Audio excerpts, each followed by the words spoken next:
Mulai dari Mojtaba Khamenei resmi menjabat sebagai pemimpin tertinggi Iran hingga Trump yang kecewa Israel serang pangkalan minyak Iran, obrolan newsroom akan merangkum kejadian paling ramai dibicarakan dalam beberapa hari terakhir di ONR Wrap Up.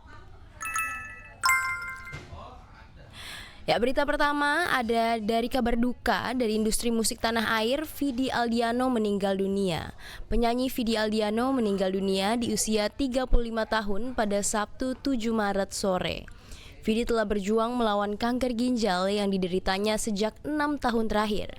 Ia sempat menjalani berbagai proses pengobatan di dalam dan luar negeri. Pada beberapa waktu terakhir, ia pun memutuskan untuk berhenti dari kegiatannya sejenak untuk fokus pada pemulihan kesehatannya. Kabar ini menyita perhatian warganet hingga ucapan doa untuk mengiringi kepergian Vidi yang dikenal sebagai duta persahabatan ramai di media sosial. Kabar duka datang dari dunia musik Indonesia. Musisi Vidi Aldiano berpulang pada usia 35 tahun pada Sabtu 7 Maret 2026. Selama beberapa tahun belakangan, tepatnya sejak tahun 2019, Vidi memang diketahui telah berjuang menghadapi kanker ginjal. Lantas, seperti apa sosok Vidi Aldiano dan jejak karyanya?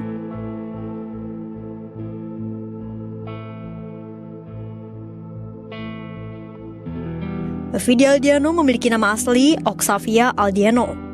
Ia lahir di Jakarta pada 29 Maret 1990 dalam keluarga yang memiliki kedekatan dengan dunia musik. Ayah Vidi bernama Hari Aprianto Kisowo, merupakan seorang pengusaha di bidang teknologi audio, sekaligus direktur PT 3 Bintang Nusantara yang memproduksi perangkat speaker merek V8 Sound. Sementara ibunya, Berbarini, merupakan seorang guru piano. Dan neneknya, Esdarsih Kisowo, merupakan penyanyi keroncong legendaris asal Semarang. Sejak usia 3 tahun, Vidi belajar piano di bawah bimbingan sang ibu, lalu juga sempat belajar biola saat SD.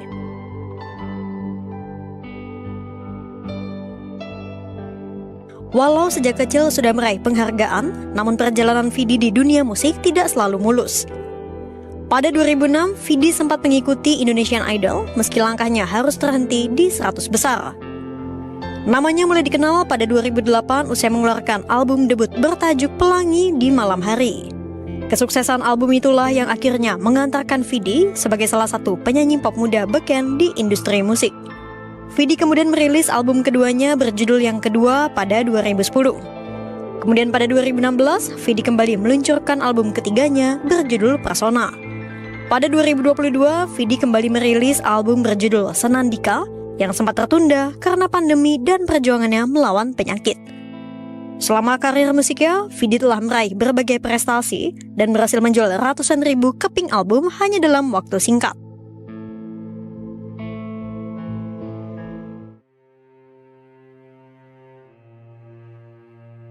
Penyanyi Vidi Aldiano meninggal dunia Sabtu 7 Maret 2026.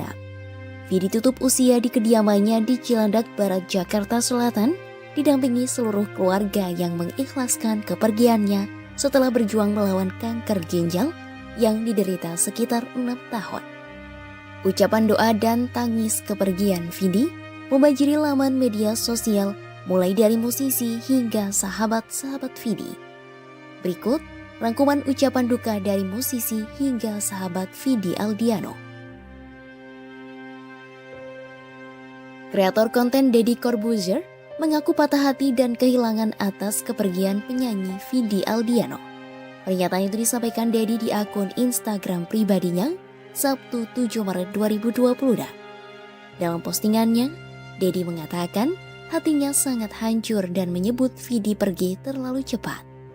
Deddy yang memiliki konten podcast bersama Vidi pun menyampaikan penyesalannya karena tak punya waktu lebih lama untuk mengenal Vidi.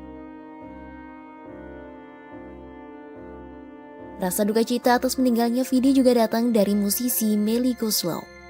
Melly dalam postingan di Instagramnya mengingat perjuangan Vidi untuk sembuh dari kanker ginjal yang dideritanya sejak tahun 2019. Ia mengatakan banyak yang sayang sosok Vidi dan penyanyi lagu Nuansa Bening itu sudah tidak sakit lagi. Melly mengaku kepergian Vidi membuat semua orang merasa kehilangan. Namun meski Vidi telah berpulang, Melly mengatakan suara dan karya-karya Vidi akan menjadi kenangan bagi semua orang. Aktris dan penyanyi Sherina Munaf menyampaikan dukanya atas kepergian sang sahabat Vidi Aldiano. Sherina dalam postingan Instagramnya menyampaikan rasa sayang terhadap Vidi dengan membagikan sejumlah foto kebersamaan dengan Vidi Aldiano. Kepergian Vidi membuat sahabat sekaligus penyanyi Yura Yunita merasakan kehilangan dan duka mendalam. Yura dan sang suami Don Maula diketahui mendapat kabar duka meninggalnya Vidi itu saat tengah menjalani ibadah umroh. Yura melalui postingannya meminta Vidi untuk menunggu dirinya yang sudah dijadwalkan pulang ke tanah air. Sehari sebelum Vidi meninggal, Yura sempat menuliskan doa untuk sang sahabat pada sebuah buku kecil. Selebritas sekaligus sahabat Vidi, Prilly Latuconsina, menyampaikan ucapan perpisahan untuk Vidi. Prilly meminta Vidi datang ke mimpinya dan bisa tertawa bersama lagi. Prilly pun menyampaikan doa dan membagikan momen-momen kebersamaan dengan Vidi. Selanjutnya ada ucapan duka dari aktris, penyanyi dan model Cinta Laura Kell. Cinta dalam postingan Instagram pribadinya membagikan kebersamaan dengan Vidi dan cerita persahabatan mereka. Bagi Cinta, Vidi adalah sosok yang bisa membuat suasana menjadi lebih ceria. Menurutnya, Vidi adalah jiwa yang baik dan penuh kebahagiaan.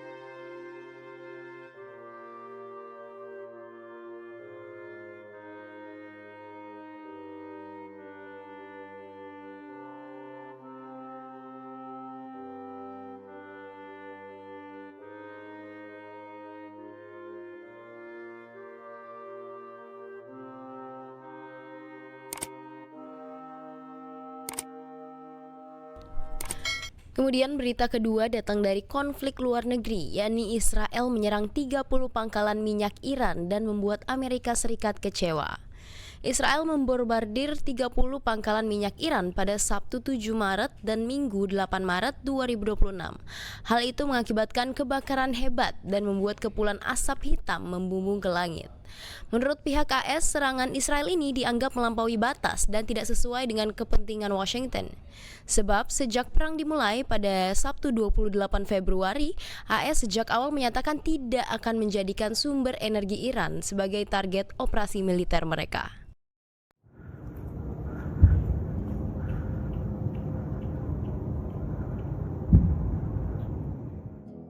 Beginilah momen serangan udara Israel menghujani fasilitas penyimpanan minyak Teheran.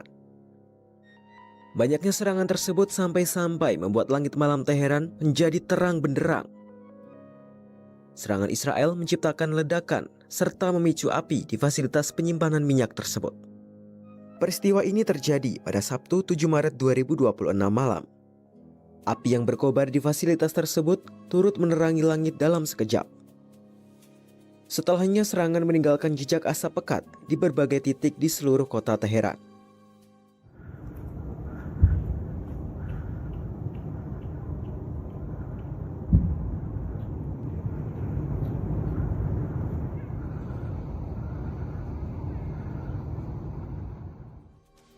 Serangan Israel ini terjadi setelah Presiden Amerika Serikat Donald Trump mengancam bahwa Iran akan dihantam oleh serangan super keras. Sejak perang dimulai pada pekan lalu, serangan gabungan Amerika Serikat dan Israel telah menewaskan sedikitnya 1.230 orang. Sementara serangan Israel di Lebanon dilaporkan menewaskan 90 orang. Di sisi lain, Iran turut melancarkan serangan balasan terhadap Israel dan Amerika Serikat. Sejauh ini serangan Iran telah menewaskan sekitar 12 orang di Israel. Namun Iran juga menyatakan untuk memperluas serangannya terhadap aset-aset militer Amerika Serikat di seluruh Timur Tengah.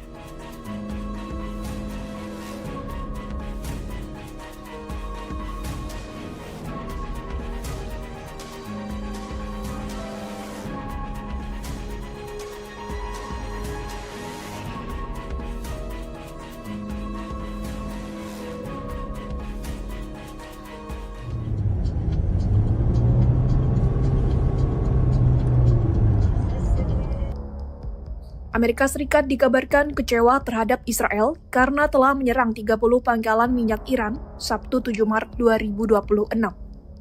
Menurut seorang pejabat AS dan Israel yang mengetahui masalah itu, serangan terhadap puluhan pangkalan minyak Iran dianggap kelewat batas dan melampaui kepentingan Washington.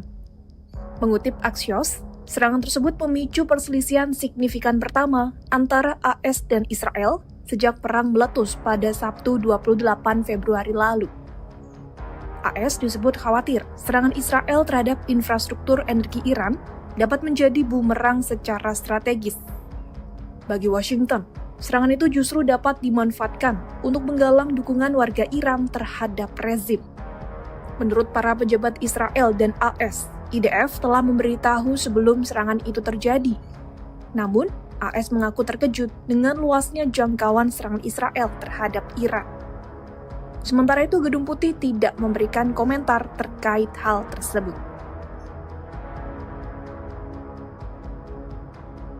Serangan Israel pada Sabtu menyebabkan kebakaran besar di Teheran, hingga memicu kobaran api yang terlihat dari jarak bermil-mil. Bahkan, air hujan yang turun berwarna hitam akibat bercampur dengan minyak dari lokasi yang digempur. Berdasarkan foto yang banyak beredar di media sosial, tampak asap hitam menyelimuti Teheran. IDF mengeklaim pangkalan minyak itu digunakan rezim Iran untuk memasok bahan bakar kepada berbagai konsumen termasuk organisasi militernya. Sementara seorang pejabat militer Israel menyebut, serangan itu bertujuan untuk memberitahu Iran agar berhenti menargetkan infrastruktur sipil negaranya.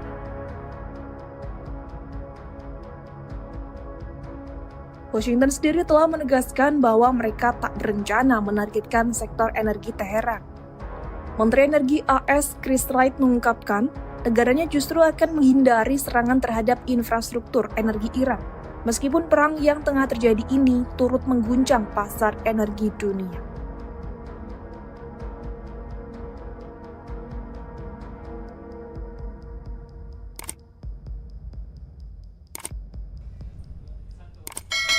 Berita ketiga, ada Prancis yang mengirim pasukannya ke Timur Tengah. Prancis mengumumkan komitmennya untuk memberikan bantuan militer ke Lebanon di tengah eskalasi serangan Israel. Keputusan Presiden Prancis Emmanuel Macron ini untuk memperkuat kedaulatan Lebanon dan mencegah negara tersebut terseret lebih jauh ke dalam konflik regional.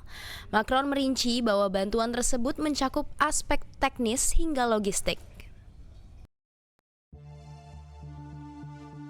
Presiden Perancis Emmanuel Macron menyatakan akan memberikan bantuan militer kepada Lebanon di tengah eskalasi serangan Israel.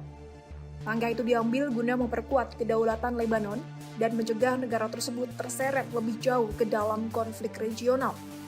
Melalui unggahan di platform X, Kamis 5 Maret 2026, Macron merinci bantuan tersebut mencakup aspek teknis hingga logistik.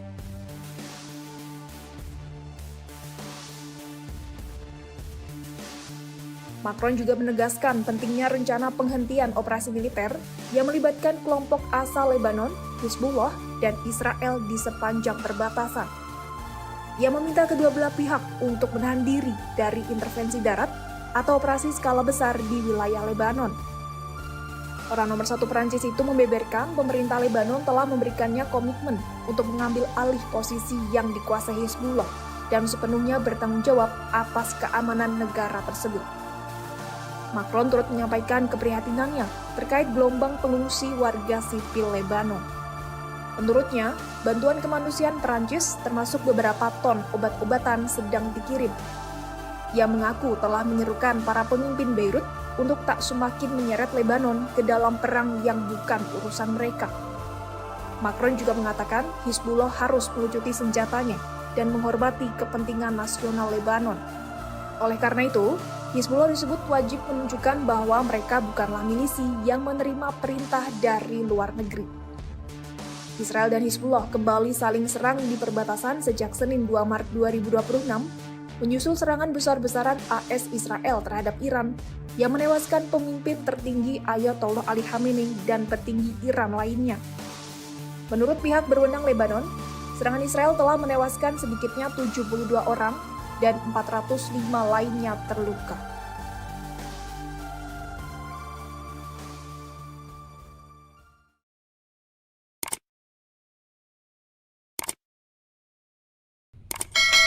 Selanjutnya berita keempat, Iran resmi menunjuk Mojtaba Khamenei sebagai pemimpin tertingginya. Minggu 8 Maret 2026, Majelis Ahli yang beranggotakan 88 orang resmi menunjuk Mojtaba Khamenei sebagai pemimpin tertinggi Iran. Mojtaba yang lahir 8 September 1969 di Mashhad merupakan putra kedua dari Ali Khamenei, mantan pemimpin tertinggi Iran yang tewas dalam serangan Israel pada 28 Februari. Penunjukan ini dinilai tanda kesinambungan kekuasaan faksi garis keras Iran di tengah perang yang masih berlangsung di Timur Tengah. Namun seberapa kuat sebenarnya pengaruhnya? Iran resmi menunjuk Mojtaba Khamenei sebagai pemimpin tertinggi yang baru pada Minggu 8 Maret 2026. Penunjukan Mojtaba dilakukan setelah ayah sekaligus pemimpin Iran sebelumnya, Ayatollah Ali Khamenei, meninggal dunia dalam serangan gabungan Amerika Serikat dan Israel. Ulama berusia 56 tahun itu kini memikul tanggung jawab untuk memimpin Republik Islam Iran di tengah krisis terbesar dalam 47 tahun sejarah negara tersebut. Sejumlah tokoh dan elemen penting Iran termasuk Korps Garda Revolusi Islam atau IRGC segera menyatakan dukungan terhadap kepemimpinan Mojtaba. Ketua Parlemen Iran Muhammad Bakir Kalibaf menyambut keputusan tersebut dan menegaskan bahwa mengikuti pemimpin tertinggi merupakan kewajiban agama dan nasional. Sementara itu, Sekretaris Dewan Keamanan Nasional tertinggi Iran, Ali Larijani, menyerukan persatuan nasional di sekitar pemimpin baru.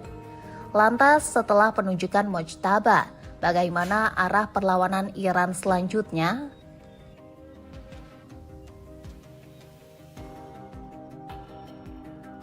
Pemilihan Mojtaba dinilai sebagai tanda bahwa faksi garis keras Iran masih mempertahankan kekuasaan di Teheran.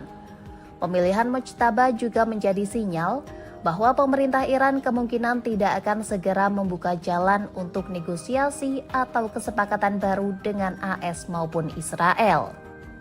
Jurnalis Al Jazeera, Ali Hashim, menggambarkan Mojtaba sebagai sosok yang selama ini menjadi penjaga gerbang ayahnya. Oleh sebab itu, Mojtaba kemungkinan akan mengambil sikap yang konfrontatif terhadap AS dan Israel. Sementara itu, analis politik dari American University of Beirut, Rami Khouri, menilai penunjukan Mojtaba menunjukkan kesinambungan kekuasaan di Iran sekaligus bentuk perlawanan terhadap tekanan Barat.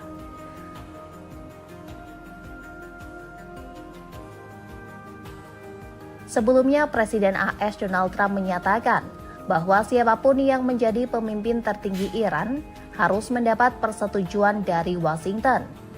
Namun, pernyataan itu ditolak keras oleh para pejabat Iran yang menegaskan bahwa masa depan negara hanya ditentukan oleh rakyat Iran sendiri.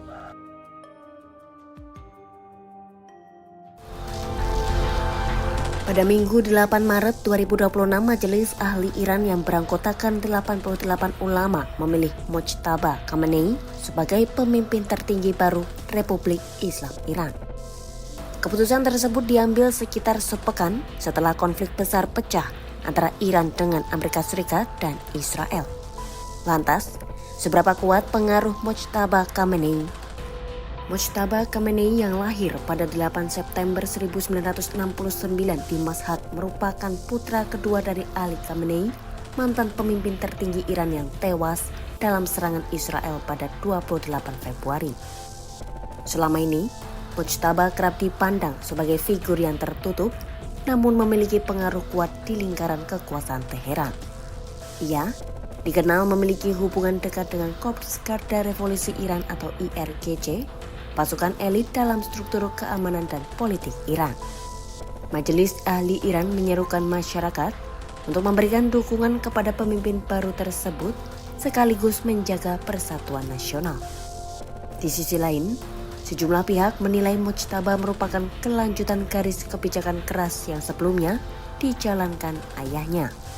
Presiden Amerika Serikat Donald Trump menyebut penunjukan putra Khamenei sebagai pemimpin tertinggi tidak dapat diterima. Ia juga menyebut kepemimpinan Mojtaba Khamenei tidak akan bertahan lama.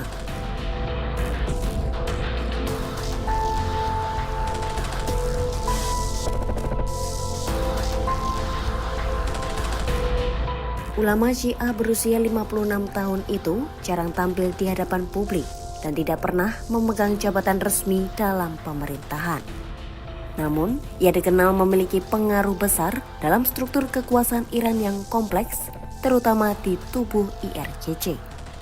Para pejabat pemerintah mulai melihat meningkatnya peran Mujtaba dalam politik Iran sejak pertengahan 1990-an.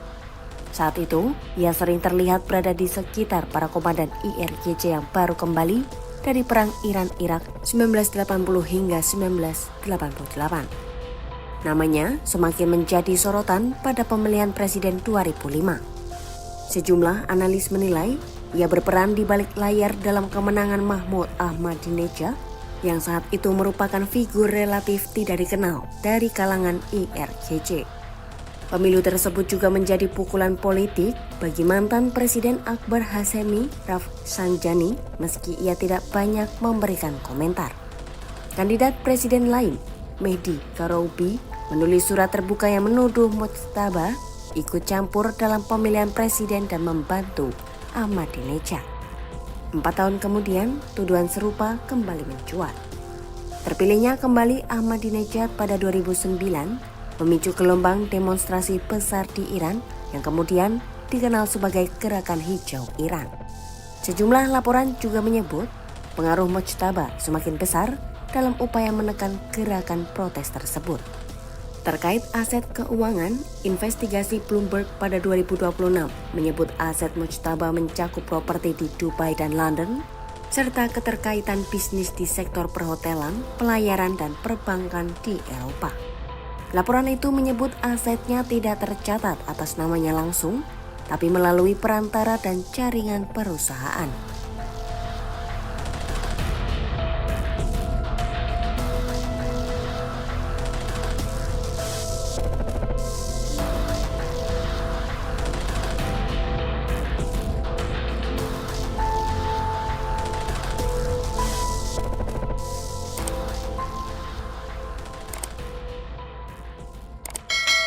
Terakhir masih dari berita konflik luar negeri, yakni Amerika Serikat sudah membakar 171 triliun rupiah selama perang dengan Iran selama 6 hari. Selama 6 hari perang Iran Amerika Serikat Israel boncos karena sudah membakar 10,1 miliar dolar atau sekitar 171 triliun rupiah. Jika diilustrasikan, biaya perang AS Israel terhadap Iran mencapai 2.500 dolar AS per detik atau sekitar 40 juta rupiah. Jika dibandingkan dengan biaya yang dikeluarkan Iran, kerugian yang Teheran hadapi ditaksir sekitar 3,8 miliar dolar AS atau sekitar 64,4 triliun rupiah. Operasi Epic Fury AS Israel terus menggerus anggaran biaya yang fantastis demi menaklukkan Iran.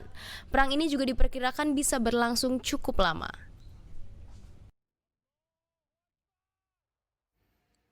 Bayangkan uang sebesar 40 juta rupiah menguap setiap detik. Bukan karena inflasi atau korupsi, tapi dibakar dalam perang yang kini kian sengit di Timur Tengah. Memasuki hari ke-7 perang, Amerika Serikat dan Israel telah menggelontorkan triliunan rupiah demi perang melawan Iran. AS dan Israel bergabung dalam operasi Epic Fury dengan mengerahkan berbagai senjata canggih dan mahal mereka dari rudal Tomahawk, rudal Patriot, Iron Dome, hingga David Sling. Dan dalam 6 hari pertama saja, biaya perang mereka sudah mencapai 10,1 miliar dolar AS alias 171 triliun rupiah.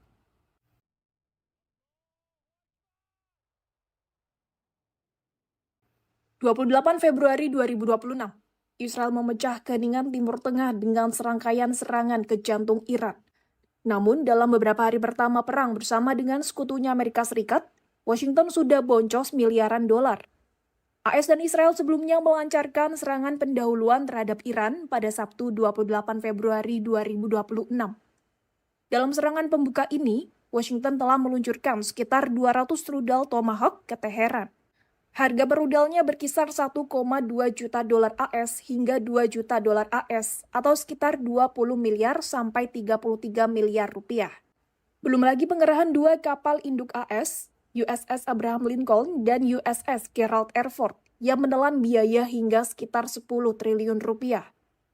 Hari pertama serangan saja, AS sudah membakar 780 juta dolar atau sekitar 13 triliun rupiah.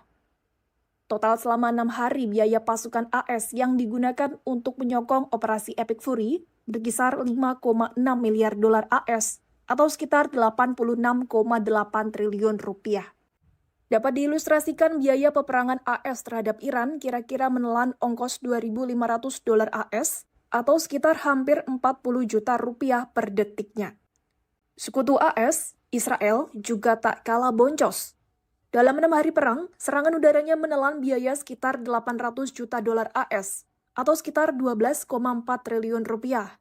Selain untuk serangan udara, biaya militer Israel juga digunakan untuk mobilisasi pasukan elemen cadangan yang menelan anggaran hingga 420 juta dolar AS. Biaya paling besar yang dikeluarkan Israel justru pada elemen pertahanan dengan kombinasi payung udara dari Iron Dome, Arrow, dan David Sling yakni mencapai 1,4 miliar dolar AS atau sekitar 23,7 triliun rupiah. Perhitungan biaya perang lain timbul dari kerusakan dan kerugian material. Maka jika diestimasi jumlahnya, ongkos perang Israel hingga hari ke-6 berada di kisaran 4,5 miliar dolar AS, sekitar 76 triliun rupiah. Jika digabungkan dengan sekutunya, dua agresor AS Israel telah menghabiskan sekitar 10,1 miliar dolar AS atau sekitar 171 triliun rupiah dalam upaya mereka menundukkan pertahanan dan perlawanan Iran. Lalu bagaimana dengan Iran?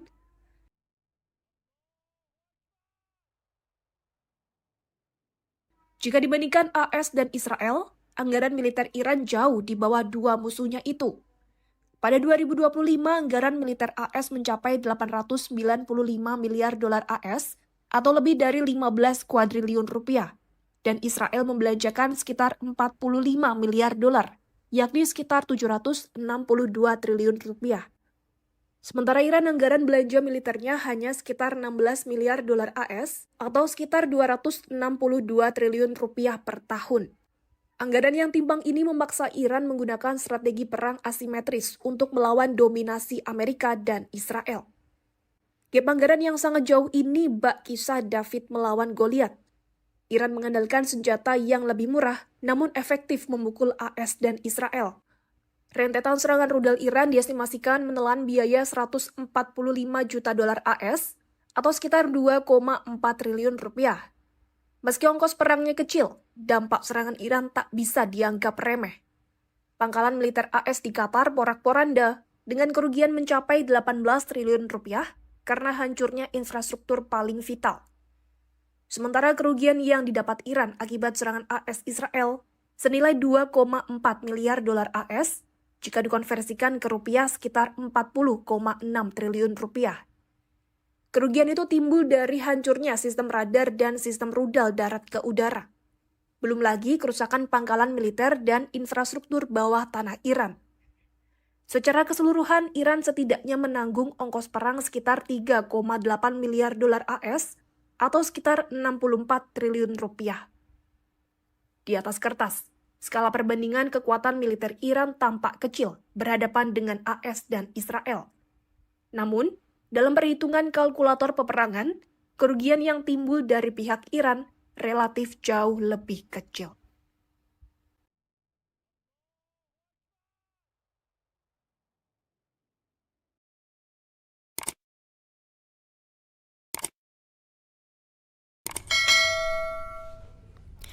Sahabat Kompas.com, itu tadi berita update yang ramai diperbincangkan dalam beberapa hari terakhir di ONR Wrap Up.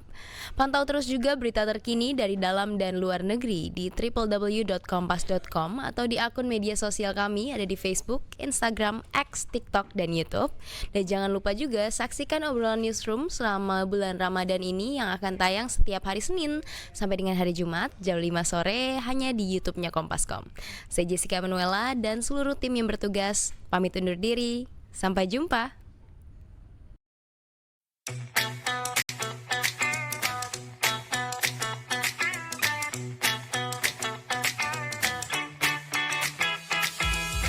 Kompas.com telah hadir di channel WhatsApp. Kamu bisa tetap terhubung dengan teman dan keluarga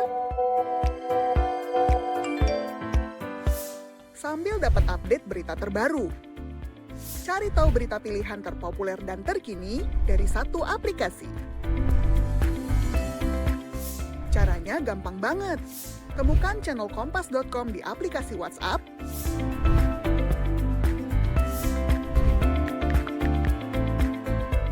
langsung follow,